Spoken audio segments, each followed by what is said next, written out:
राम राम मित्रांनो, आजची दिवस काय एक नंबर होता. रामनवमी होती, आज घेतलेली सुट्टी, कारण की आज रामनवमी होती. डॉल्ब्या वगैरे असतात गावात, पण बघणं हे आपलं काम आहे. रात दिवसापून आपण गेलता जरा फिरायला. पठाण साहेब फेसबुकवर हवा करायला लागलेत, त्यांचे फोटो बिटो टाकतात. पुन्हा काय पारे साहेबांना आम्ही आमच्या कामाच्या जागेवर पोहोचला होता, निवांत बसलेला होता. पारे साहेब म्हणाले पाण्याच्या बाटलीचा इंतजाम व्हायलाच पाहिजे. मग काय पाण्याची बाटली आणायचा विचार चालू केला.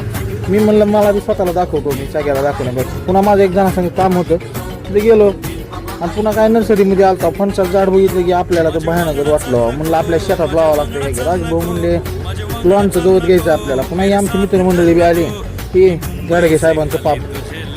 पुन्हा काय पारेने असले कुठाने चालू केले पारेनं आपलं, आणि ह्याला फोटो काढायचे होते ना. पुन्हा पारे साहेबांना आपलं त्या लॉनवाल्या मामासंग ओळख काढली. गांडूळ बघितलं ना त्यांनी, तिथं एक्साइटमेंट लेवल हाय होते त्यांची असल्या गोष्टी बघितल्या की.